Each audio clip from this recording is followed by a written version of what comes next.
شباب تالتة اعدادي، عاملين ايه؟ يا رب تكونوا بخير. تعالوا النهارده مع المحاضرة رقم 5 هنشرح ونبدأ مع بعض في الدرس التاني. انا عارفة ان معظمكم لسه ما بدأش فيه، وحتى في المدارس ما اعتقدش ان هم دخلوا في الدرس التاني، لان الدرس الاول هو معظم يونت 1 والدرس التاني ده سهل جدا جدا جدا. طيب تعالى نبدأ مع بعض النهارده الدرس التاني مع نيمو في الساينس من تالتة اعدادي. الدرس التاني برضو بيتكلم عن كيميكال رياكشن، بس المرة دي هتكلم عن ايه؟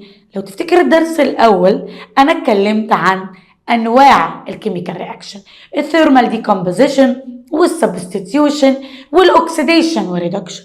النهارده انا هتكلم عن حاجة اسمها speed of chemical reaction، يعني سرعة التفاعل الكيميائي.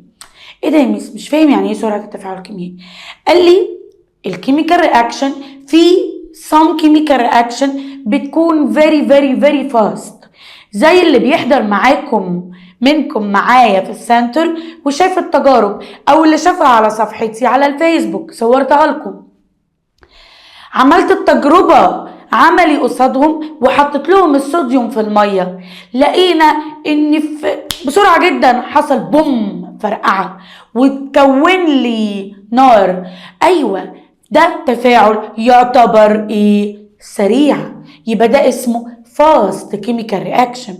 في another chemical reaction، في تفاعلات كيميائية تانية بتكون very slow، بطيئة جدا، في منهم بياخد شهور وفي منهم بياخد سنين عشان يتعمل. اللي بياخد شهور زي مثلا الايرن راست، صدى الحديد. قال لي يعني ايه صدى الحديد؟ برضو يعني مش فاهمه. قال لي يعني الايرن اتفاعل مع الاكسجين فكون لي طبقه اسمها ايه؟ قال لي كون لي طبقه اسمها ايرن راست اللي هي صدى الحديد، دي ممكن تاخد شهور علشان خاطر تتعمل.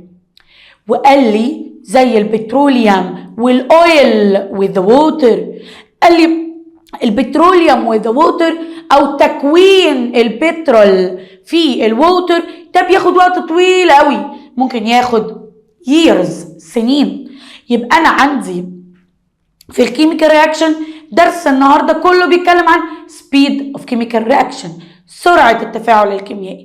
هتلاقي السلايدز اللي انا بديها لك النهارده كتير قوي، بس معظمها تجارب انت تفهمها، وزي ما بنعمل مع بعض كل حصة هعمل لك ملخص نيمو. ملخص نيمو ده هو اللي انت تحفظه في الاخر، بس تعالوا نفهم مع بعض واحدة واحدة. يلا بينا. speed of chemical reaction، سرعة التفاعل الكيميائي. قال لي انا عندي، لو تفتكر خدناه الحصة اللي فاتت، ان اي تفاعل كيميائي بيتكون من ايه؟ قال لي بيتكون من حاجات جوه التفاعل. يعني ايه؟ مثلا بلس بي ادتني نتيجة هي A B مثلا فور اكزامبل. اوكي، اللي جوه التفاعل لو تفتكر خدنا المرة اللي فاتت اسمه reactant. اللي بره التفاعل اسمه product، نتيجة او result. اوكي، يبقى chemical reaction هي عملية فيها الرياكتنت بيتحول لبرودكت. كل ده خدناه وسهل ما فيهوش حاجة. حلو، اوكي، تعال نشوف. قال لي chemical reaction in the speed of their occurrence، سرعة حدوثه ممكن تبقى very fast، سريعة جدا جدا جدا جدا جدا، زي الفاير وورك اللي هي اللي بتفرقع، اللي هي بتاعت الافراح دي، فاير وورك. ماشي، دي بتاخد وقت قليل جدا. او ممكن تكون very slow، بطيئة جدا. ديت ايه اللي بيحصل؟ قال لي بتاخد months، شهور عشان تحصل، ودي زي ما لسه قايله لكم الايرن راست اللي هو صدى الحديد. وقال لي في relatively slow اللي هي يعني بطيئة، بس ايه يعني مش قوي، زي الرياكشن بتاع الاويل الزيت مع الصودا عشان يكون لي السوب اللي هو الصابون. حلو، كل دي معلومات عامة. وقال لي بيكون تفاعل بطيء جدا جدا جدا جدا، بياخد سنين. زي ايه؟ ولسه قايله لكم زي البتروليوم اويل فورميشن inside the earth، في الارض. زي تكوين البترول في الارض. يبقى انا عندي حاجه اسمها رياكتنت بتتحول لبرودكت. عندي تفاعلات بطيئه، عندي تفاعلات نص ونص، عندي تفاعلات سريعه، عندي تفاعلات سريعه جدا. التفاعلات السريعه جدا زي الفاير وورك. التفاعلات البطيئه عندي منها اللي بياخد مانسز شهور زي الايرن راست، عندي اللي بياخد منها ييرز سنين زي البتروليوم فورميشن on the earth surface، زي تكوين البترول في طبقة الأرض. ماشي، كل دي معلومات عامة يعني إيه لازم نبقى عارفينها. أوكي، يركز في الجراف ده. تعال أقول لك حاجة الأول قبل ما تشوفه. ده جراف موجود في كتاب المدرسة، وأقول لك حاجة مهمة جدا جدا جدا جدا وبيجي في الامتحانات. تعال أفهمه لك الأول بخط إيدي، بعد كده نقرأ اللي موجود في كتاب المدرسة. أنا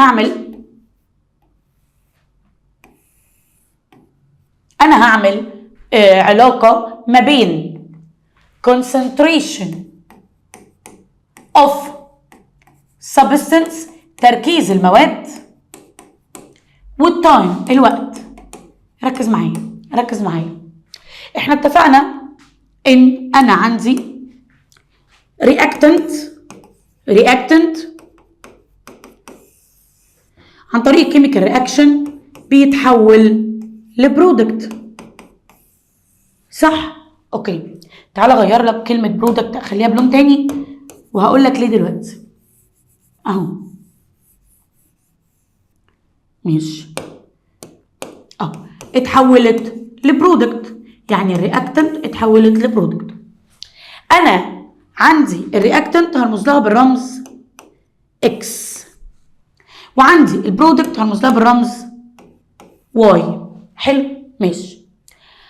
المفروض في بداية التفاعل at the beginning of the chemical reaction، يعني في بداية وقت التفاعل، مين أكتر الرياكتنت ولا البرودكت؟ قال لي لا طبعا الرياكتنت هيبقى تركيزه عالي جدا جدا جدا.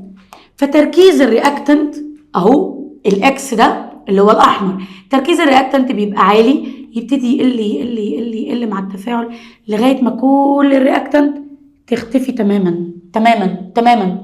مع مرور الوقت تركيز الرياكتنت ابتدى يقل خالص. ليه؟ لان الرياكتنت اتحول لبرودكت. طيب، ومع مرور الوقت انا في بدايه التفاعل انا لسه ما عملتش تفاعل، ما عنديش برودكت، فالبرودكت بيبقى زيرو، تركيزه زيرو.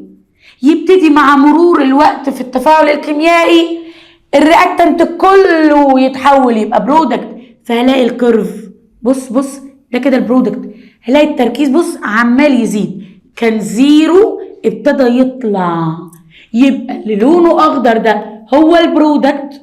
مع مرور الوقت الكونسنتريشن اوف ذا برودكت انكريز، بتزيد. لكن اللي لونه احمر ده هو الكونسنتريشن اوف رياكتنت.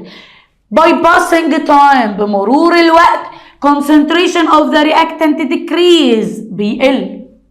يبقى تعالى اكتبها لك واحده واحده. بص، باي باسنج تايم، بمرور الوقت اللي بيحصل، قال لي عندي حاجتين، يا اما رياكتنت يا اما برودكت. قال لي الرياكتنت اللي بيحصل، قال لي مع مرور الوقت تركيز الرياكتنت حصل له ايه؟ ديكريز، بيقل. بس البرودكت حصل له ايه؟ انكريز، بيزيد. في حاجه صعبه؟ حلو، تمام. تعالى بقى نشوف الجراف اللي موجود في كتاب المدرسه بتاعنا اهو. بص، ده كده concentration التركيز، وده كده التايم الوقت. لو تاخد بالك قال لي اهو ده الرياكتنت اللي لونه موف ده، تعالى نعمله زي ما هو عامله لونه موف اهو. قال لي by passing time concentration of the reactant decrease until disappear، لغايه ما يختفي تماما في نهايه التفاعل. طيب نيجي البرودكت، قال لي البرودكت كانت زيرو، by passing time الكونسنتريشن of the product increase لغايه ما توصل للماكسيموم، لاعلى حاجه في نهايه التفاعل اهو. بص تعالى كده اقرا concentration of the reactant، concentration of the reactant. تركيز الرياكتنت at the beginning of the reaction في بداية التفاعل بيكون قد ايه؟ قال لي بيكون 100%. اي في بداية التفاعل الرياكتنت اعلى حاجة لسه ما تفعلوش. ماشي. قال لي concentration of product النواتج هي at the beginning of the reaction بتكون زيرو. بتكون كام؟ زيرو. اوكي فعلا البرودكت بيبقى زيرو في بداية التفاعل. ماشي.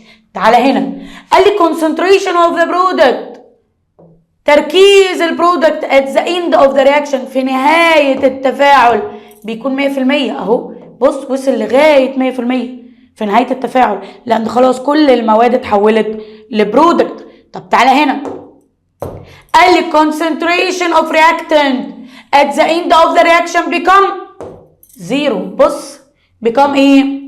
زيرو. وصلت لزيرو خلاص. بص البرودكت قصدي الرياكتنت حصل لها انها وصلت لزيرو. يبقى by passing time reactant decrease product increase. تاني by passing time of chemical reaction بمرور الوقت الرياكتنت بيحصل له ايه؟ decrease والبرودكت increase. موضوع سهل ما فيهوش اي حاجه وجراف سهل جدا. اوكي طيب قال لي يا ميس ده اللي احنا لسه قايلينه concentration of the reactant is largest 100%. الرياكتنت في الاول في بدايه التفاعل at the beginning بيكون 100%. اوكي by passing time بمرور الوقت reactant decrease ابتدى يقل. طب في نهايه التفاعل ابتدى الرياكتنت يوصل لكام؟ زيرو. اوكي كل ده قلناه. طب البرودكت قال البرودكت في بدايه التفاعل زيرو. طيب بمرور الوقت البرودكت بيحصل له ايه؟ انكريز هيزيد لغايه ما في نهايه التفاعل هيوصل ل 100%. اوكي كل ده سهل ما فيهوش اي حاجه. ماشي. هو ده سرعه التفاعل.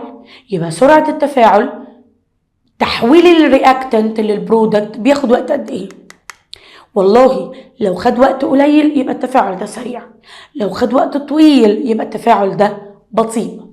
اهو قال لي هو change in concentration of reactant هو تغيير في نسبة الرياكتنت of the reactant. اوكي and result او product يعني period time في وقت معين. يبقى يعني ايه speed of chemical reaction؟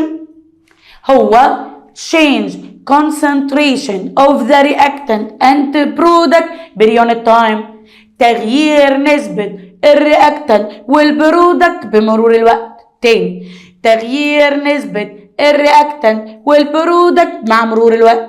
تاني تغيير نسبة الرياكتنت والبرودكت مع مرور الوقت. مش سامعة. تغيير نسبة الرياكتنت والبرودكت مع مرور الوقت. طب آخر مرة تغيير نسبة الرياكتنت والبرودكت مع مرور الوقت. يبقى يعني ايه speed of chemical reaction؟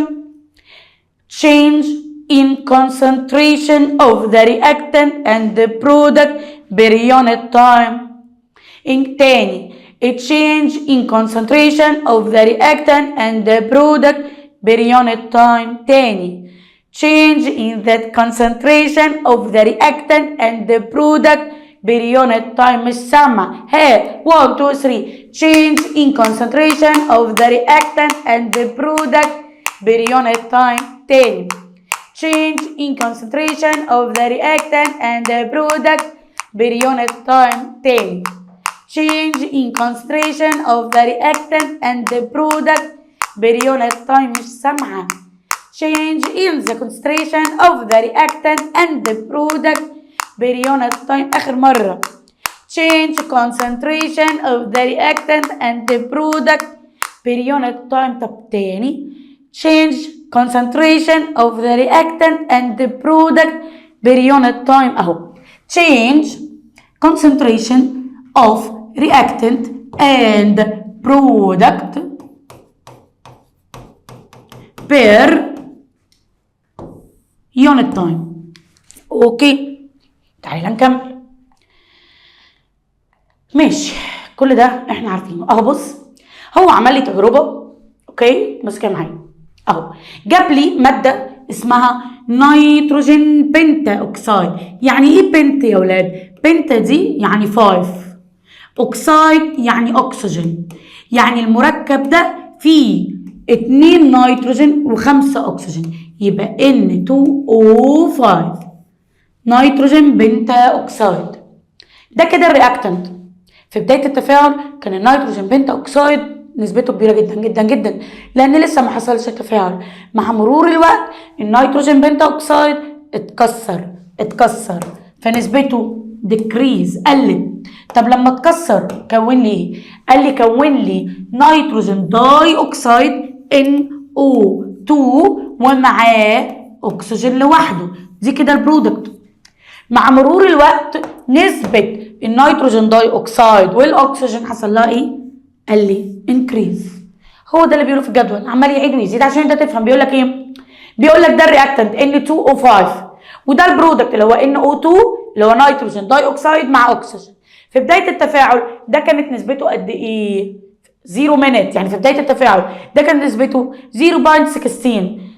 في اول التفاعل البرودكت مفيش برودكت اصلا، لسه ما حصلش تفاعل، يبقى 0.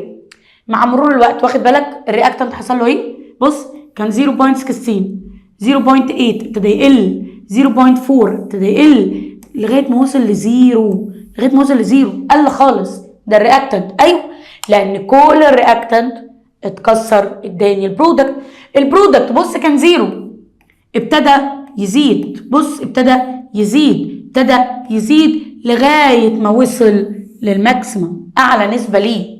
يبقى الرياكتنت بيختفي، البرودكت بيزيد. اوكي، تالي موضوع عبيط ما فيهوش اي حاجه، ماشي.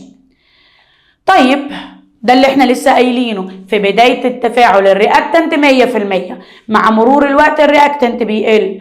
طب في نهايه التفاعل خالص الرياكتنت اختفت بقت 0. طيب البرودكت اللي هي النيتروجين داي اوكسايد ومع الاكسجين ايه اللي حصل؟ قال لي في بدايه التفاعل كانت 0، مفيش تفاعل اصلا. مع مرور الوقت ابتدت البرودكت تزيد، في نهايه التفاعل البرودكت وصلت ل 100% ماكسيموم. في حاجه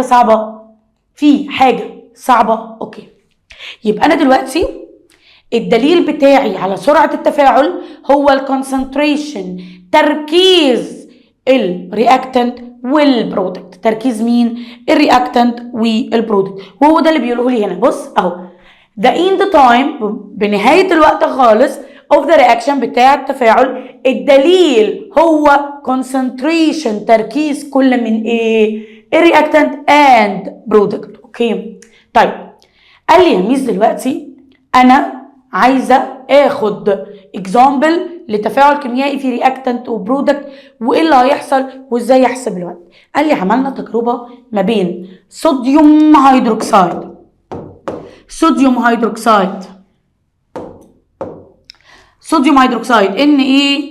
NaOH، ماشي اهو، مع كبر سلفيت CuSO4، ماشي. ايه اللي حصل؟ احنا اتفقنا من الحصص اللي فاتت اللي كان متابع معايا، اول واحد دايما بيبقى بوزيتيف، تاني واحد بيبقى نيجاتيف. اول واحد بيبقى بوزيتيف اين، تاني واحد بيبقى نيجاتيف اين. ايه اللي بيحصل؟ قال لي اللي بيحصل ان البوزيتيف ده يروح يتفاعل مع النيجاتيف ده، والنيجاتيف ده يروح مصاحب البوزيتيف ده، فايه اللي يحصل تبادل، فيتكون لي اهو NaSO4 اهو Na2SO4، والكبر راح مع مين؟ مع الهيدروكسيد، دول بقى CuOH باي 2. حلو، ركز. لو تاخد بالك في اللي فات خدناه ان الكبر سلفيت لونه بلو سوليوشن. يعني ايه سوليوشن؟ يعني محلول، يعني ميه لونها ازرق. اوكي، اتحولت لايه؟ قال لي الصوديوم سلفيت كلرلس ملوش لون، بس الكبر هيدروكسيد لونه بلو برضو، بس ايه؟ BBT. يعني ايه BBT؟ يعني راسب، يعني كان في الاول ميه لونها ازرق، اتحولت لراسب لونه ازرق. يعني ايه راسب؟ زي الرمله في الميه، حط ميه حط عليها حبه رمله بتلاقي الرمله نزلت لتحت، هو ده معنى كلمه بيبيتي. يبقى اللون السوليوشن كان ازرق اتحول لبلو بيبيتي، راسب لونه ازرق. يبقى كده ده ايه التفاعل بتاعي. ماشي تعال نشوف. طيب احنا اتفقنا وعرفنا ان الصوديوم هيدروكسيد مع الكبر سلفيت، والكبر سلفيت اتفقنا ان لونه سوليوشن لونه بلو. باي باسنج تايم ايه اللي هيحصل للسوليوشن ده؟ هيكون راسب لونه ازرق اللي هو عباره عن الكبر هيدروكسيد. نعرف منين سرعه التفاعل؟ هنشوف التفاعل حصل في وقت قد ايه. تعالوا بينا يلا ندخل على المعمل بتاعنا، مش بتاعنا قوي يعني. بص يا سيدي، ادي اهو الصوديوم هيدروكسيد، هناخد ونحط في البيكر اهو كده. ماشي اوكي. بعد كده هناخد الكبر سلفيت هنحط برضو في البيكر على الصوديوم هيدروكسيد، وهنبتدي نشغل التايمر. بص اللون الازرق هيبتدي يتحول لراسب ازرق اللي هو بلو بيبيتي. بيشاور لي على دي مش عارفه بس ماشي. ايه زوم؟ اوكي اهو ماشي اهو. بصوا اهو اتكون في وقت قد ايه. هو ده سرعه التفاعل بتاعتي.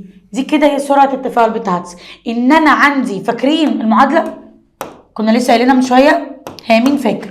ان ال NaOH اللي هو الصوديوم هيدروكسيد اهو بلس الكبر سلفيت CuSO4. هو اللون ده باين مش باين؟ صح؟ باين عندك يا ميشو؟ مش باين، نعمل اصفر صح؟ اهو NaOH صوديوم هيدروكسيد مع الكبر سلفيت CuSO4 ده لونه ايه؟ قال لي لونه بلو سوليوشن، محلول لونه ازرق. ايه اللي حصل؟ قال لي اتكون لي CuOH باي 2 بلس Na2SO4 ده لونه بلو BBT. وعرفنا BBT يعني راسب اهو الراسب. بصوا لونه اهو ده الراسب. راسب يعني ترسب لتحت اهو. طبعا عشان نوازن المعادله لازم نحط الارقام. انا عندي صوديوم هنا 1، صوديوم هنا طلع لي كام؟ بص 2، يبقى لازم احط هنا 2. طيب عندي O2 وهنا 4 يعني 6. طب عندي هنا كام؟ اهو 2 و4 يعني 6. تمام. الاتش عندي 2 وهنا الاتش عندي 2. كده خلاص المعادله مظبوطه. يبقى انا سرعه التفاعل بعرفه منين؟ ان سرعه الوقت تغيير الرياكتنت اتحول لبرودكت، يعني البلو سوليوشن اتحول لبلو BBT، وده الوقت بتاعي. طب ميس هو سرعه التفاعل بتعتمد على حاجات معينه؟ قال لي عندي 4 فاكتور بيأثروا على سرعة التفاعل. تعال نشوفهم مع بعض، يلا بينا. بكده انت شفت التجربة بتاعتك وعرفت انا ازاي بحدد سرعة التفاعل الكيميائي. طب ايه العوامل اللي بتأثر على التفاعل الكيميائي؟ قال لي عندي 4 فاكتور. النهارده هاخد معاك واحد، الحصة الجاية هاخد الثلاثة التانيين. قال لي الفاكتور affecting on the speed of chemical reaction. اول حاجة الناتشر اوف ذا رياكتنت، طبيعة الرياكتنت، طبيعة المادة اللي أنا بفعلها عشان تديني البرودكت. تاني حاجة concentration of the reactant، تركيز الرياكتنت. تالت حاجة temperature. رابع حاجة catalyst. catalyst هقولك معناها ايه دلوقتي وهناخدها بالتفاصيل لما نشرحها. catalyst يعني عامل مساعد، يعني التفاعل ده لما بيجي يدخل في التفاعل بحط له حاجة بتساعده وهناخدها بالتفاصيل. يبقى أنا عندي 4 factor affecting on the chemical reaction. أول حاجة nature of the reactant، تاني حاجة concentration of the reactant، تالت حاجة temperature، رابع حاجة catalyst. تاني أول حاجة nature of the reactant، تاني حاجة concentration of reactant، تالت حاجة temperature، رابع حاجة catalyst.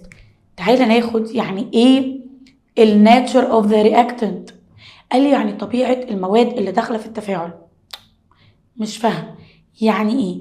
قال لي الناتشر اوف ذا رياكتنت بيعتمد على ايه؟ حاجتين. التايب اهو بيعتمد على حاجتين، التايب اوف بوند، نوع البوند الرابطة، وتاني حاجة السيرفيس اريا اوف رياكتنت. تاني الناتشر اوف ذا رياكتنت بيعتمد على حاجتين، اول حاجة هي التايب اوف بوند، تاني حاجة هي surface area of reactant. واحدة واحدة. يعني ايه nature of bonding او kind of bond او type of bond؟ في اولى اعدادي وتانية اعدادي خدنا نوعين من البوند من الروابط.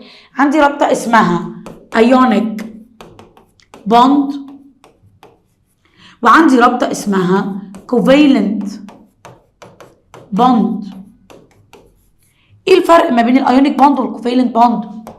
قال لي الايونيك بوند بتحصل ما بين بوزيتيف ايون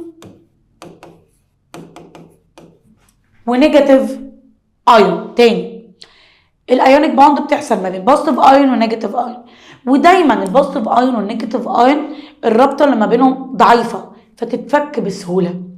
كنت تعالى عند الكوفالنت بوند، قال لي لا دي رابطه قويه جدا لانها بتحصل ما بين ايه؟ قال لي بتحصل ما بين مولكيول، بتوين مولكيول.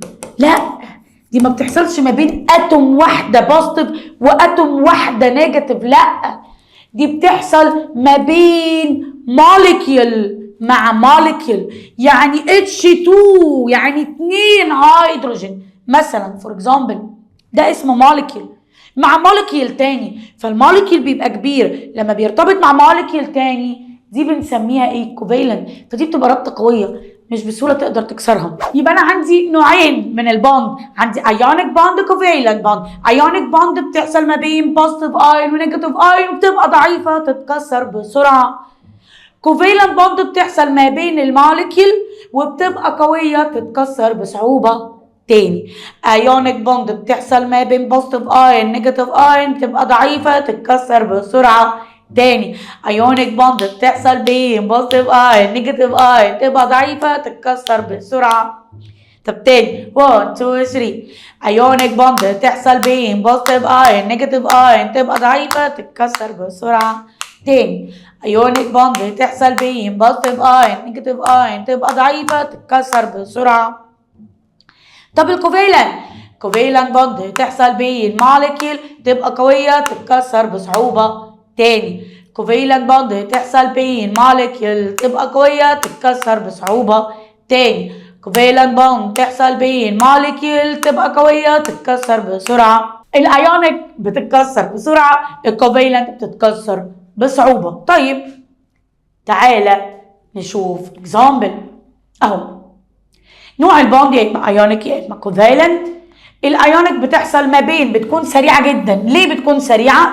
او لان هي تيك بليس بتوين ايونز، بتحصل ما بين الايونز، فبالتالي breaking up completely into ions in dissolving water، ممكن تتكسر بسهوله وتدوب بسهوله بسرعه في الميه. ماشي.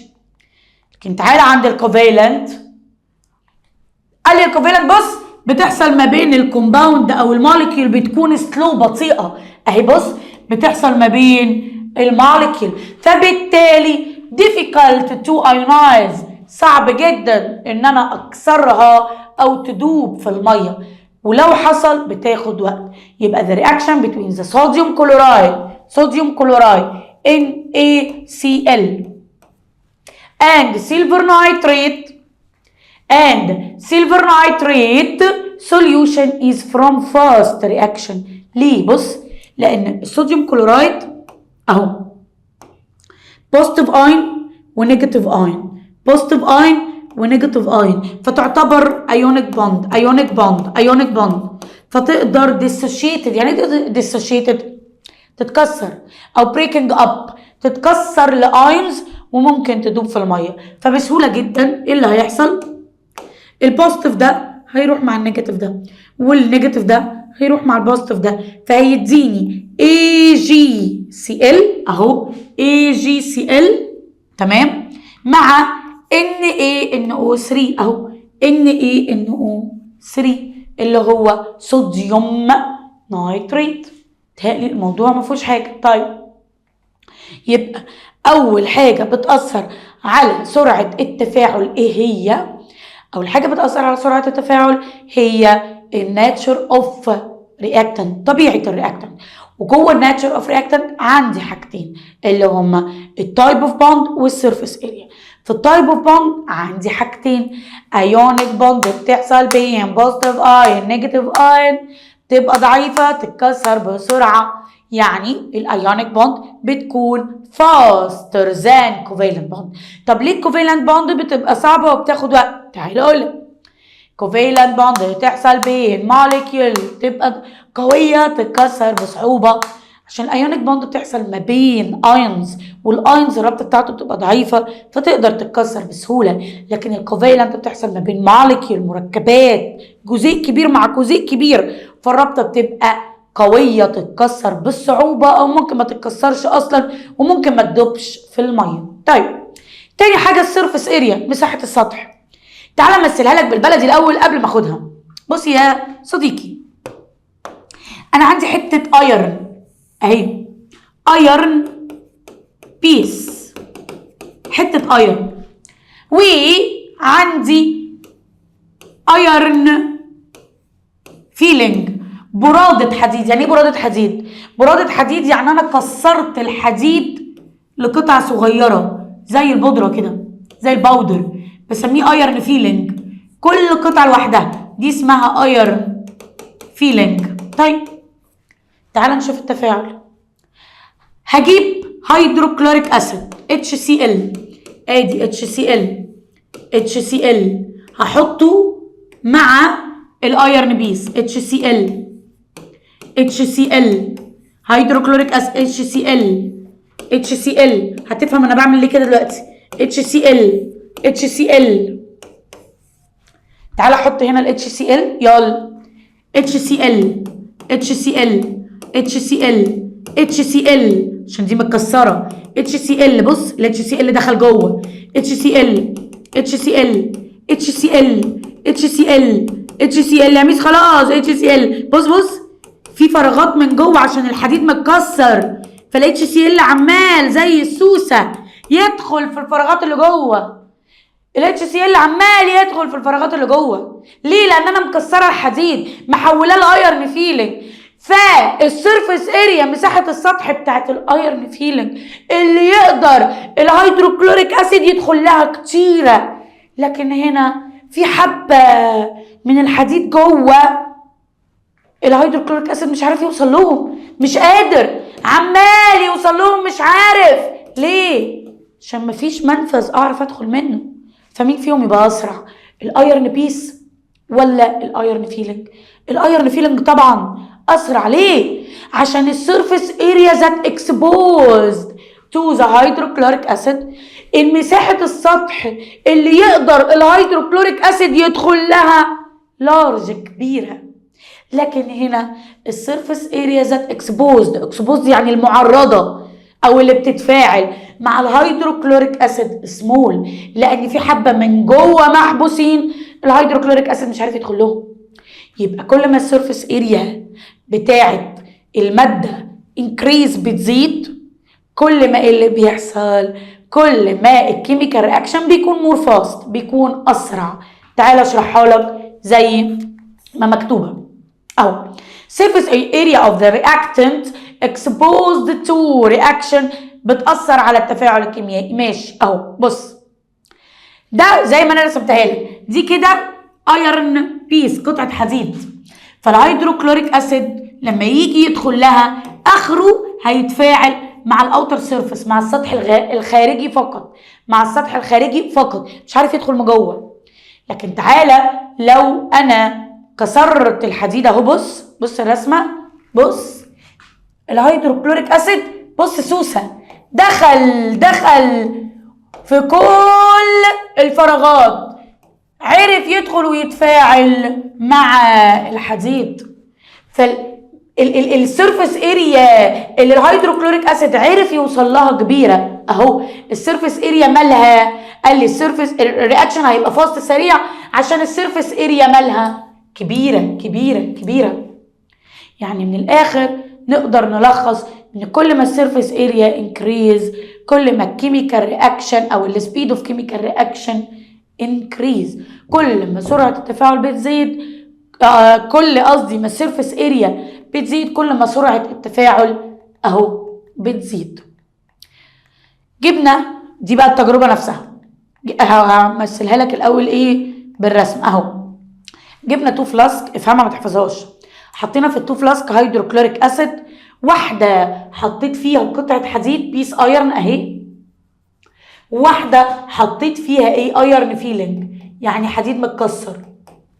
لقيت بص هنا الهيدروكلوريك اسيد ابتدى يتفاعل اسرع بكتير لما كانت براده حديد. بص التفاعل بطيء ومفيش حاجه طالعه بسرعه ازاي، مفيش اصلا. فايه اللي حصل؟ قال لي سرعه التفاعل بتاعت الهيدروكلوريك اسيد مع الايرن فيلينج يعني براده الحديد لما اتكسر فاستر ذان اسرع من البيس اوف ايرن، اسرع من قطعه الحديد نفسها اهو. ليه؟ عشان السيرفيس اريا بتاعت الايرن فيلينج اللي بيقدر الهيدروكلوريك اسيد يشوفها اكسبوز يعني اللي معرضه، اللي الهيدروكلوريك اسيد عرف يدخل لها مالها كبيره عن الايرن بيس، كبيره عن الايرن بيس، فسرعه التفاعل هتزيد اهو. ماشي،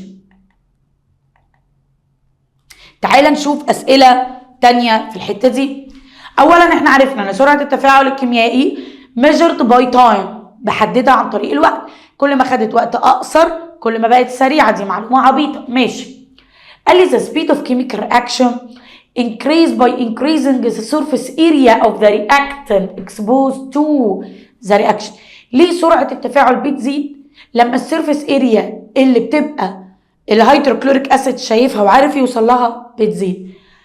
due to increase the number of molecule of reactant، لان كميه الرياكتنت اللي دخلت في التفاعل بقت كبيره. الهيدروكلوريك اسيد زايد، دخل في حتت كتير قوي وعرف يوصل لمولكيولز كتير من الحديد فعرف يتفاعل اسرع.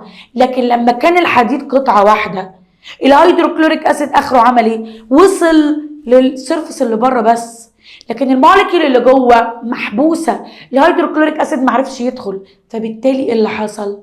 التفاعل بقى بطيء. ليه؟ عشان المولكيول عددها بقى قليل. المولكيول عددها بقى ايه؟ قليل. يعني من الاخر كده كل اللي خدناه النهارده، خدنا حاجه اسمها سبيد اوف كيميكال رياكشن، سرعه التفاعل، وعرفنا ان سرعه التفاعل بتعتمد على الوقت، وعرفنا ان في بدايه التفاعل الكونسنتريشن بتاعت الرياكتنت بتبقى كتير قوي والبرودكت بتبقى زيرو. مع مرور الوقت الرياكتنت بيبتدي يقل لغايه ما البرودكت يزيد في نهايه التفاعل، النتيجه خلاص النهائيه. وعرفنا ان في حاجات بتاثر على التفاعل الكيميائي، وهي كانت اول حاجه الناتشر اوف رياكتنت، طبيعه الرياكتنت. خدنا جواها حاجتين، يا اما التايب اوف بوند يا اما السيرفيس اريا. في التايب اوف بوند الايونيك بوند اسرع، الكوفالنت بوند بطيئه. طب في السيرفيس اريا كل ما السيرفيس اريا انكريز كل ما السبيد اوف كيميكال رياكشن انكريز. ده كونكلوجن اللي احنا خدناه النهارده. بكده فاضل لنا جزء صغير في الدرس التاني ونخلصه، هديهولك الحصه اللي جايه.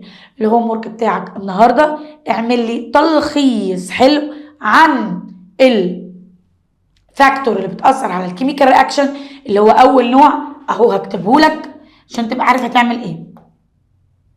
فاكتورز، انا هكتب العناوين بس وانت هتلخص. فاكتورز affecting on chemical reaction.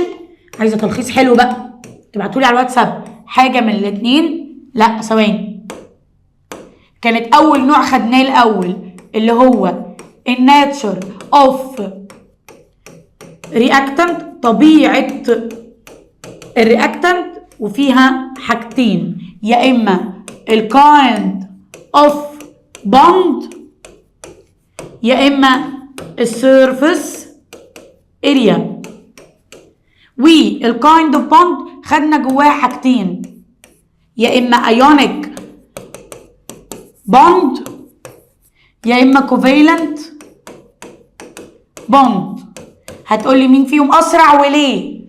وهنا خدنا يا اما ايرن بيس قطعة حديد يا اما ايرن فيلينج برادة حديد. هتقولي مين فيهم اسرع وليه؟ ده الهوم ورك النهارده بتاعك مع نيمو، ما تتخضش. ده الهوم ورك بتاعك النهارده مع نيمو. هتبعتولي على الواتساب مع صورة ليك وهنزل لك كريم صغنن على الصفحة. مبسوطة ان كنت معاكم. لو محتاجين اي حاجة ابعتولي على الواتساب. ربنا معاكم. باي باي.